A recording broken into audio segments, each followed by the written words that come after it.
Assalamualaikum warahmatullahi wabarakatuh. Bismillah, alhamdulillah, wassalatu wassalamu ala rasulillah Sayyidina Muhammad bin Abdullah wa ala alihi wa sahbihi wa man wala wa la hawla wa la quwwata illa billah. Rabbi shrah li sadri wa yassir li amri wahlul 'uqdatam min lisani yafqahu qawli asaddid lisani wahdi qalbi bihaqqi sayyidina Muhammadin sallallahu alaihi wasallam. Dusturakum ya ahla dargi wa ya ahla batin wa ya ahla nawbati wa ya ahla nur, amma ba'd. Qala al-musannif radhiyallahu anhu nafa'ana bi darin amin. Al-haditsu tsalits asyara. Adapun ini adalah hadis yang ke-13. An Abi Hamzah Anas bin Malik radhiyallahu anhu, khadimi Rasulillah, dari Abi Hamzah Sayyidina Anas, sahabat Anas bin Malik radhiyallahu anhu, khadimi Rasulillah, yakni orang yang berkhidmah kepada Rasulullah sallallahu alaihi wasallam. Qala, Sayyidina Anas berkata, qala, pernah bersabda Rasulullah sallallahu alaihi wasallam, Rasulullah SAW bersabda, la yu'minu ahadukum hatta yuhibba li akhihi ma yuhibbu li nafsihi. La yu'minu, tidaklah beriman, ahadukum itu salah satu kalian. Yang dimaksud la yu'minu di sini tidak beriman sempurna. La yu'minu imanan kamilan, tidaklah beriman sempurna salah satu kalian. Jadi bukan berarti enggak beriman terus jadi orang kafir, itu enggak. Yang dimaksud hadis ini adalah iman sempurna. La yu'minu ahadukum, tidaklah beriman sempurna salah satu kalian, hatta yuhibba li akhihi, sehingga dia menyukai, li akhihi untuk saudaranya, ma pada apa-apa, yuhibbu yang ia menyukai, li nafsihi untuk dirinya. Jadi di hadis ini Nabi memberikan nasihat kepada kita, kalau pengen iman kita sempurna dan tambah sempurna, naik terus kuat, karena iman itu yazid wa yanqus. Iman itu bisa tambah, bisa kurang, imannya manusia. Ada iman itu tidak bisa kurang, tidak bisa tambah. Imanul malaikah, imannya para malaikat itu tidak bisa kurang, tidak bisa tambah, sudah full, karena mereka langsung melihat kebesaran Allah Subhanahu wa taala. Dan mereka makhluk-makhluk yang taat, tidak pernah bermaksiat. La ya'sunallaha ma amarum wa yaf'aluna ma yu'marun. Ada iman itu selalu bertambah, tidak bisa kurang, yaitu imanul anbiya, imannya para nabi, para rasul. Itu tambah sempurna terus, nambah sempurna terus, tidak pernah kurang. Ada lagi yang imannya itu selalu kurang, tidak bisa tambah. Siapa? Imannya iblis. Iblis itu iman sama Allah, paham siapa Tuhannya, paham dia. Dia itu ahli ibadah, sebelum dia bermaksiat disuruh sujud kepada Nabi Adam, dia tidak mau. Sebelumnya dia ahli taat. Bahkan ma min maudi'in fi sama'id dunya illa wa fihi atharu sujudi iblis. Tidak ada satu tempat di langit pertama, satu jengkal di langit pertama, tidak ada satu kilan kecuali di situ pernah iblis sujud di situ. Semua, seluruh langit.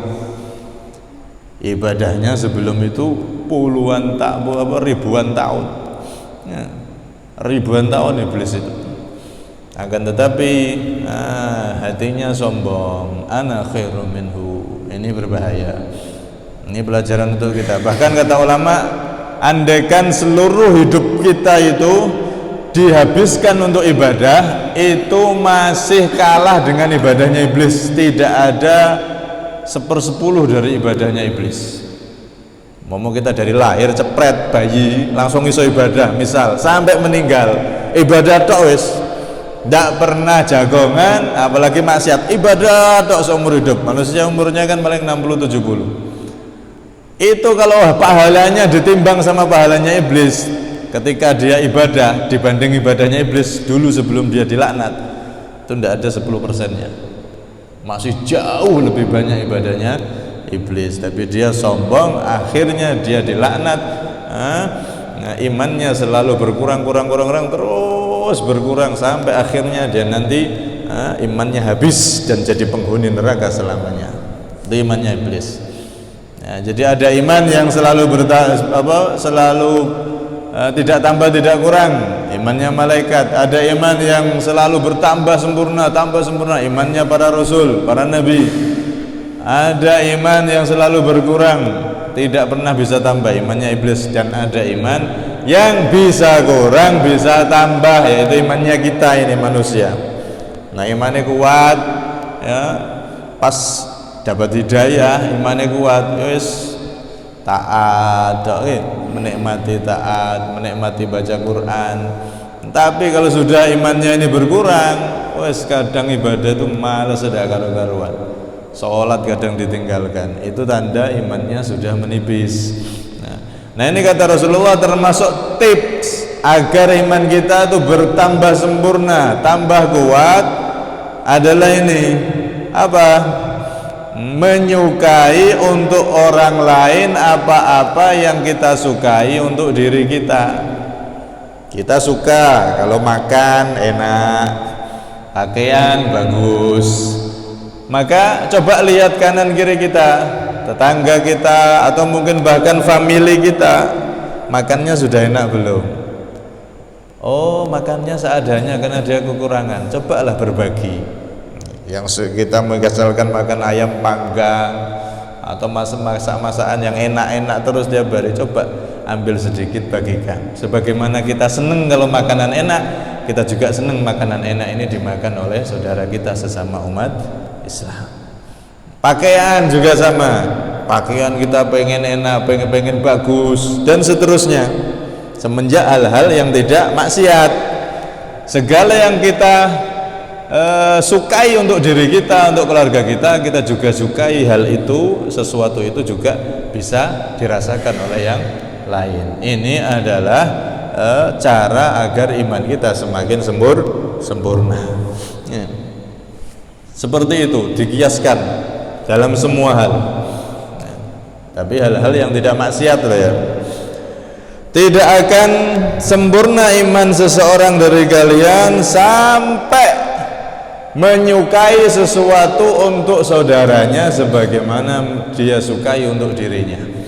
Ini adalah hadis yang luar biasa. Hadis yang mana Nabi itu ngajari kita untuk musawah bainan nas, peduli terhadap sesama manusia, lebih-lebih terhadap sesama umatnya Nabi Shallallahu Alaihi Wasallam. Orang itu kalau peduli seperti ini, Pak, dapat apa? Saya senang dapat ini. Oh, berarti orang lain juga senang dapat ini, dibagi. Dapat apa, seperti itu terus, maka orang seperti ini akan naik terus imannya, semakin sempurna. Nah, karena itu dulu itu ada seseorang yang solehnya luar biasa, orang soleh ini.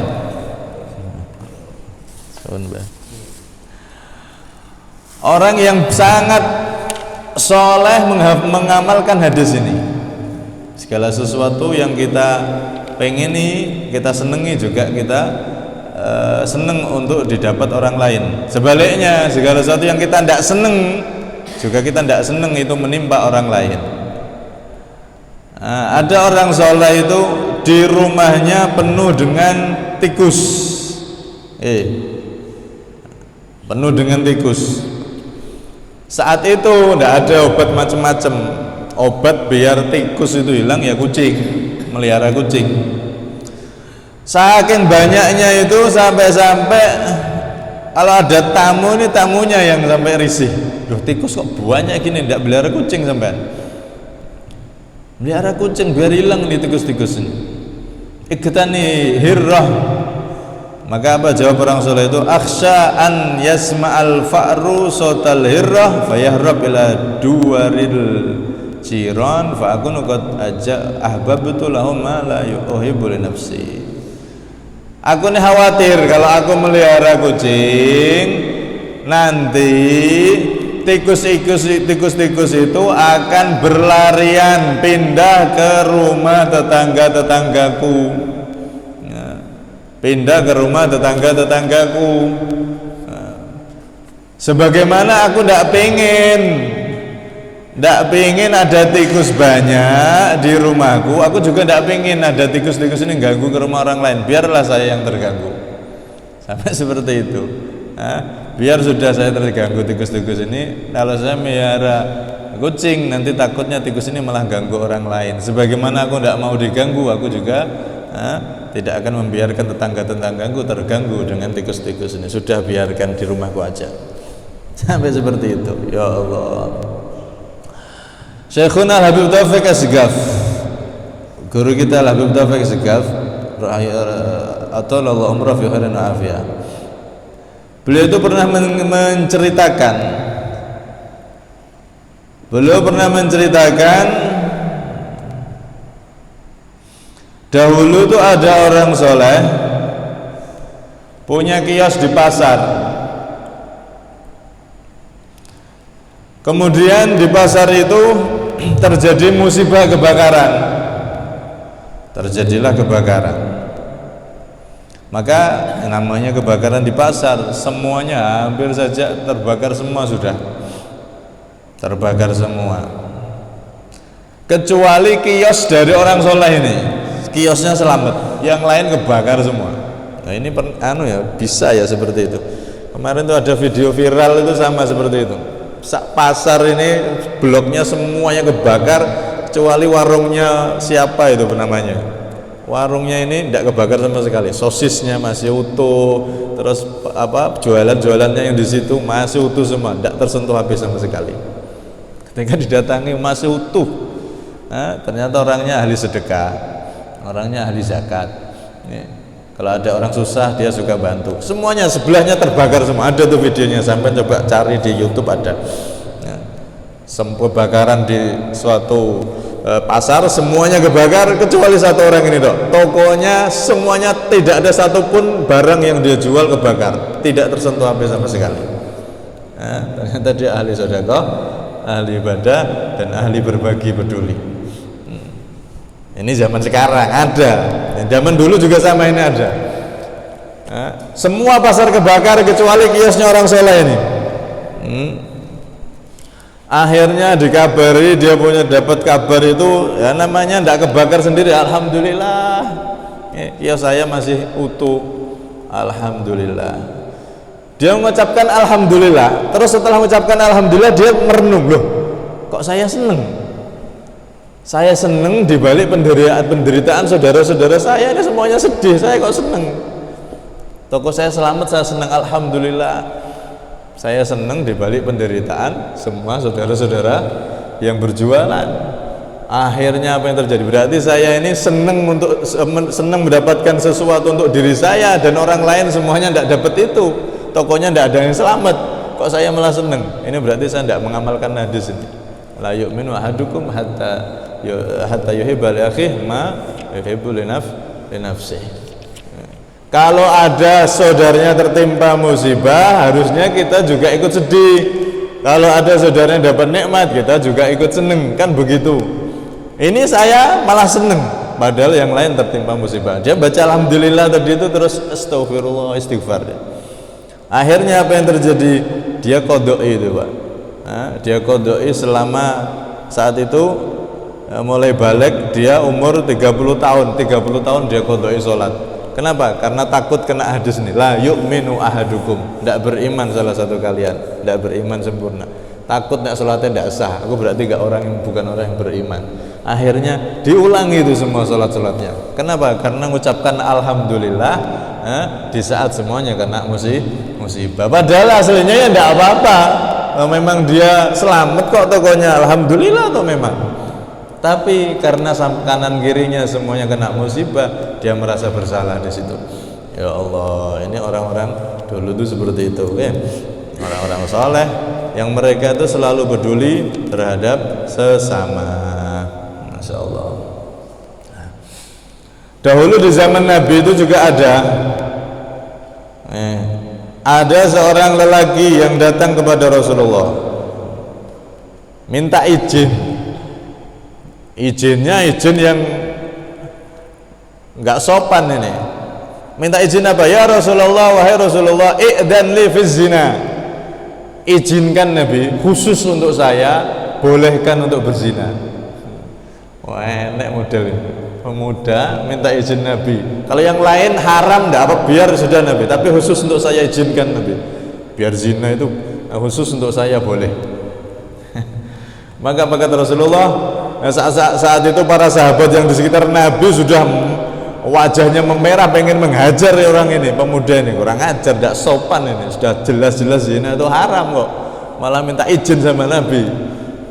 Ngenyek ini berarti, hampir mau dimasa sama sahabat ditahan sama, udah diam, jauh tinggalkan, udah diam semua. Udnum ini, maka disuruh dekat sama Rasul. Dekatlah kamu wahai pemuda, ke sini dekatlah.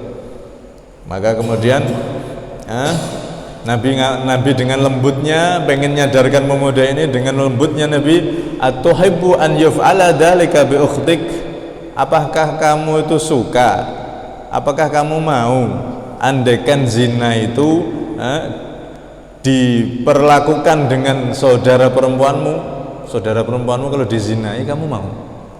Maka dia menjawab, la, ya enggak Nabi, enggak boleh ada orang yang bisa menyentuh saudara perempuan saya, tidak boleh. Fabibnatik, kalau begitu apakah kamu mau, apakah kamu boleh mengizinkan andaikan anakmu itu dizinai? Tidak wahai Nabi. Terus seperti itu, apakah dengan ibumu, dan seterusnya, terus Nabi seperti itu. Maka kata Rasul, ketahuilah perempuan yang pengen kamu ajak berzina itu dia punya kakaknya tidak rela, seperti kamu tidak rela kalau adikmu atau saudara perempuanmu dizinai. Perempuan yang kamu ajak berzina itu dia punya ayahnya tidak rela, sebagaimana kamu kalau punya anak perempuan juga tidak rela anakmu diajak berzina orang. Terus seperti akhirnya dilap itu dadanya, di dada pemuda itu dilap oleh Rasulullah, tangan Rasulullah ditaruh di dada pemuda itu, dibacakan sesuatu oleh Rasulullah. Kemudian yang semula dia ini pemuda yang sudah ketagihan zina berubah.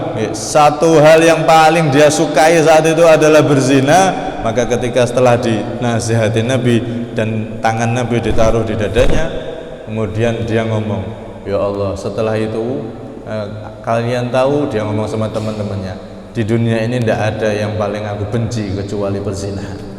Yang semula paling dia cintai, paling dia suka berzina, tapi setelah ketemu Rasulullah dan dadanya dibacakan doa oleh Nabi, maka perzinahan itu jadi hal yang paling dia benci.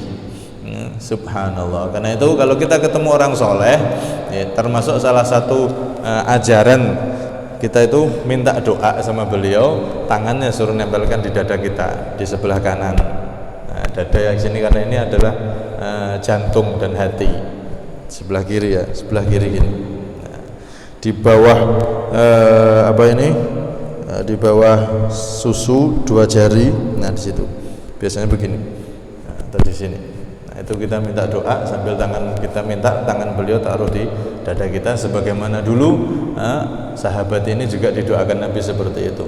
Nah itu kebiasaan orang-orang soleh, kebiasaan mereka kalau ketemu orang yang mereka yakini soleh, mereka minta doa seperti itu, minta minta mohon tangannya untuk ditaruh di dadanya dan dibacakan doa agar keinginan-keinginan hati yang jelek, hati yang pengen maksiat itu dihilangkan oleh Allah Subhanahu wa taala, sehingga hobinya hati kita adalah taat kepada Allah Subhanahu wa taala. La yu'minu ahadukum hatta yuhibba li akhihi ma yuhibbu li nafsihi. Tidak sempurna iman salah satu kalian sehingga menyukai untuk saudaranya apa yang ia sukai untuk dirinya sendiri.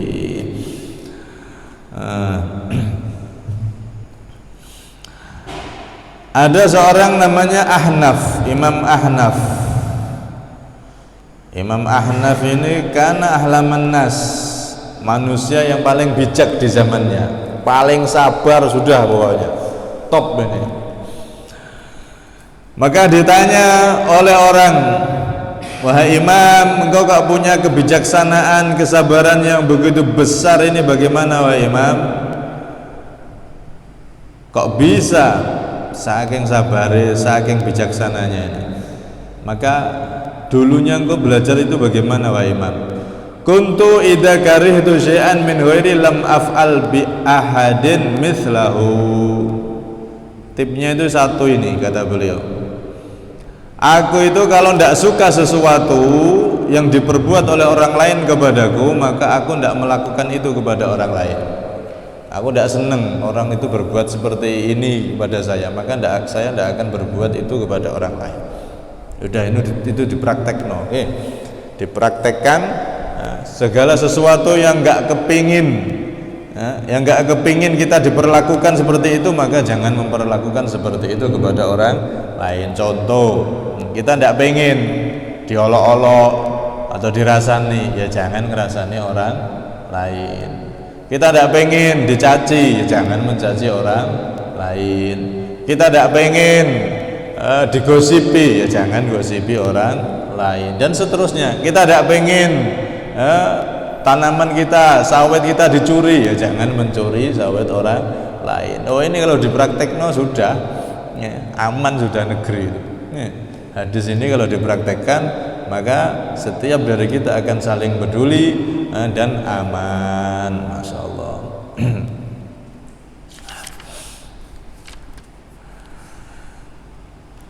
Jadi hadis ini dorongan dari Nabi agar kita itu peduli, agar kita itu peduli. Jadi ya tidak harus persis, Pak, maksudnya itu. Kalau kita punya baju bagus, harganya 200.000 misalkan, atau 500.000, ya, kita senang dapat baju bagus seperti itu, harga seperti itu, maka kita harus juga senang saudara kita dapat baju yang seperti itu. Tapi tidak harus sama.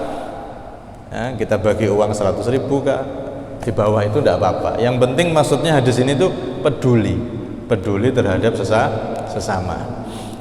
Nah, kalau ditingkatkan lagi, namanya ithar. Ithar itu yang kita miliki kita kasih 100% ke orang lain. Kalau tadi kan enggak, kita makan enak kita juga bagi, walaupun sedikit kita bagikan, dan seterusnya. Itu tadi kepedulian. Tapi kalau ithar itu mendahulukan orang lain daripada diri sendiri. Jadi 100% apa yang kita miliki kita kasihkan ke orang. Ini lebih hebat lagi, ya, lebih hebat lagi. Sehingga Allah Subhanahu wa taala memuji orang-orang yang punya sifat seperti ini. Bukan hanya peduli, di atas peduli ini, mendahulukan orang lain bahkan. Ayuthiruna ala anfusihim walau kana bihim khassasah.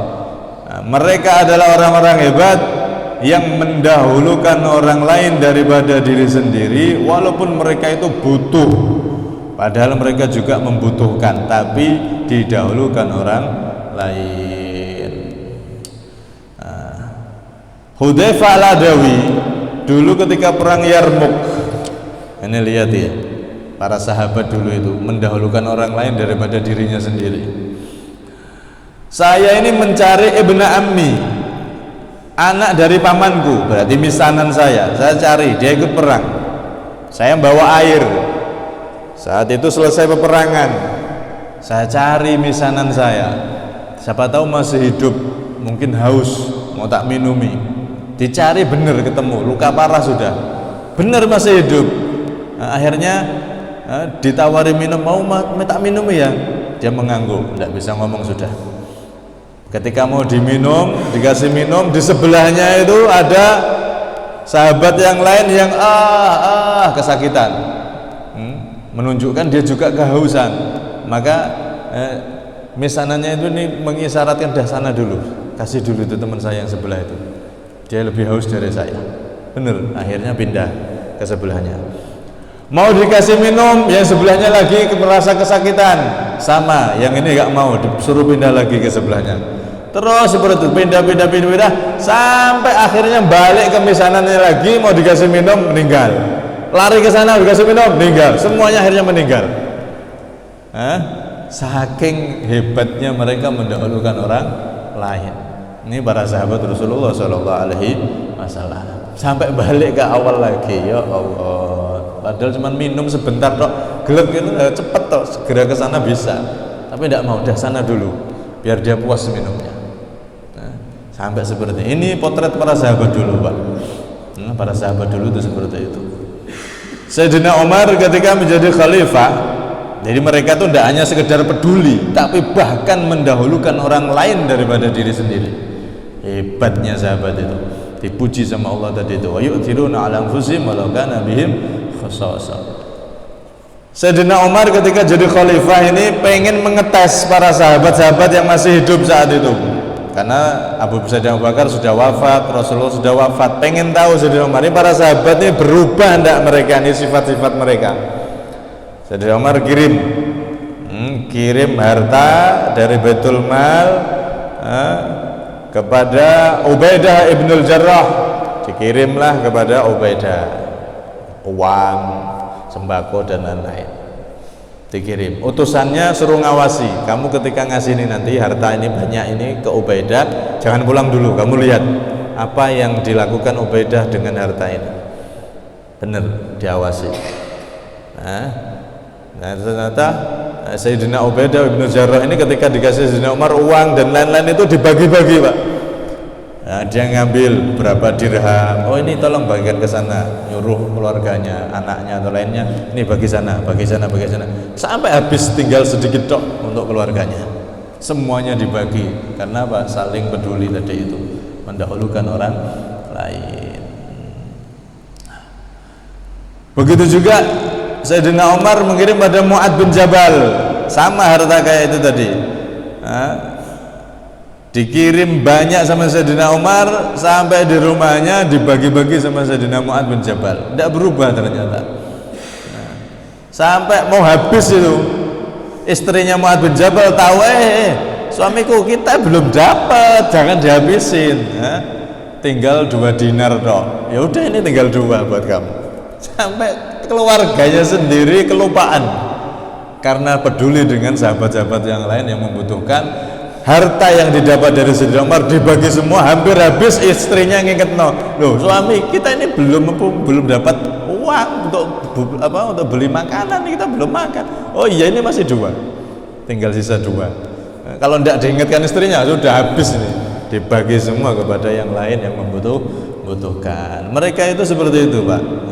Hebatnya mereka itu mendahulukan orang lain daripada diri sendiri. Nah, kalau kita di sini, di hadis ini diajarin Nabi, peduli aja sudah.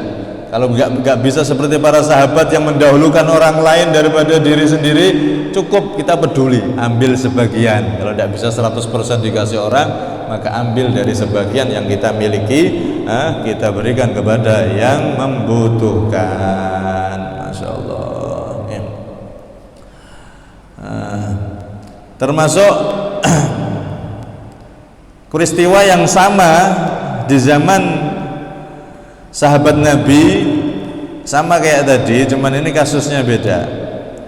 Itu ada orang dikasih kepala kambing, ada salah satu sahabat dikasih kepala kambing. Kepala kambing lumayan, ada daging-dagingnya. Subhanallah,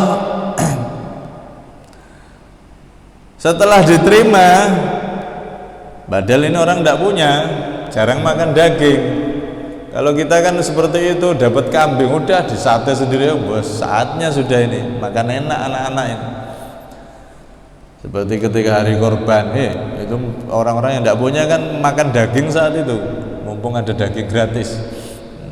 Ini padahal dia orang tidak mampu, dikasih daging, kepala kambing ada daging lumayan, tidak dimakan sama anak-anaknya, malah dikasihkan tetangganya yang lebih miskin dari dia, dikasih no. Tetangganya nerima, dikasihkan lagi ke sebelahnya yang membutuhkan. Muter itu Pak, kepala kambing itu muter sampai 7 rumah, balik lagi yang awal. Balik loh, ini kepala kambing tadi balik lagi ke sini. Ya Allah, itu potret sahabat Rasulullah itu dulu seperti itu, mendahulukan orang lain daripada dirinya bahkan keluarganya. Masya Allah. Nah zaman sekarang tuh ada Habib Umar bin Hafid itu juga sama seperti ini. Umar bin Hafid Tarim itu beliau ulama besar. Itu dulu awal-awal punya santri di sana tuh kalau musim dingin kan dingin banget, nemen dingin kayak di es sudah. Itu santri-santri dari Indonesia dikasih selimut. Ternyata sudah dapat selimut semua kecuali satu orang. Satu orang santri ini belum dapat selimut.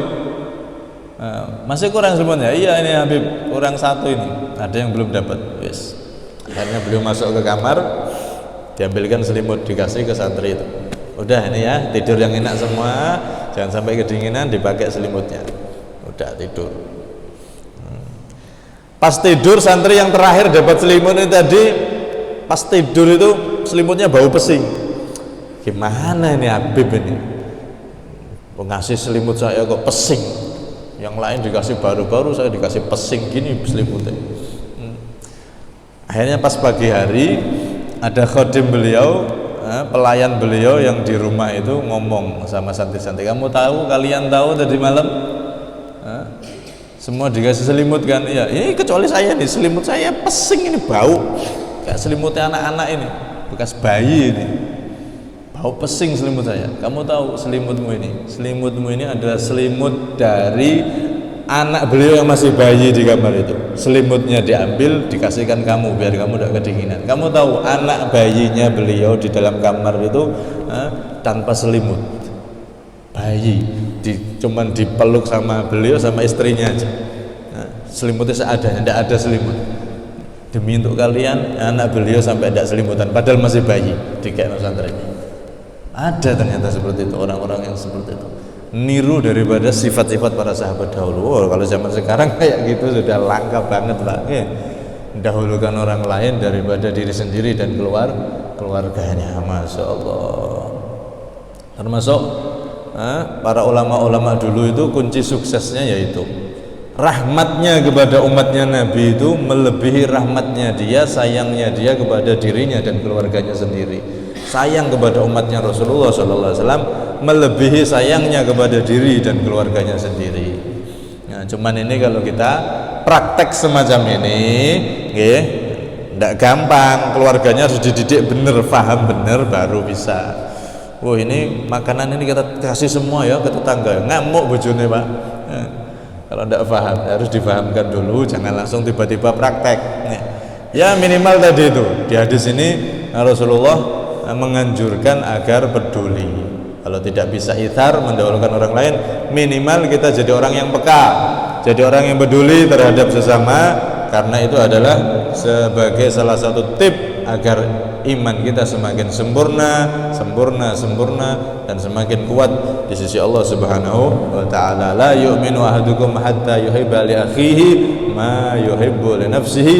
Tidak beriman sempurna salah satu kalian sehingga dia menyukai untuk saudaranya apa-apa yang ia sukai untuk dirinya. Semoga kita menjadi orang-orang yang peduli, orang-orang yang peka terhadap sesama. Minimal kalau kita tidak bisa berbagi dengan harta atau uang atau lainnya, minimal kalau ketemu orang itu didongakno, enek wong but gawe dodolan, ya Allah semoga diberi kelancaran, diberi berkah rezekinya bapak ini, masya Allah masih tua sudah kerja, ya Allah semoga ketika ketemu orang-orang itu yang kerja yang kelihatan susah-susah itu, minimal kita doakan mereka Pak. Ya Allah, moga-moga berkah rezeki ini lancar, ibadahnya terjaga, dan semoga mlebu surga selamat dunia akhirat. Didoakan seperti itu. Minimal kita bersedekah dengan doa ketika ketemu sama orang-orang yang macam-macam itu tadi. Syukur-syukur kalau kita bisa bagi harta atau membagi yang lainnya. Semoga kita termasuk orang yang peka dan peduli terhadap umatnya Rasulullah Sallallahu Alaihi Wasallam. Amin, Allahumma amin, sehingga iman kita semakin sempurna. Amin, Allahumma amin. Allahu a'lam bishawab. Kurang lebihnya minta maaf. Minul afwa minkum. Assalamualaikum warahmatullahi wabarakatuh. Sirrul Fatihah.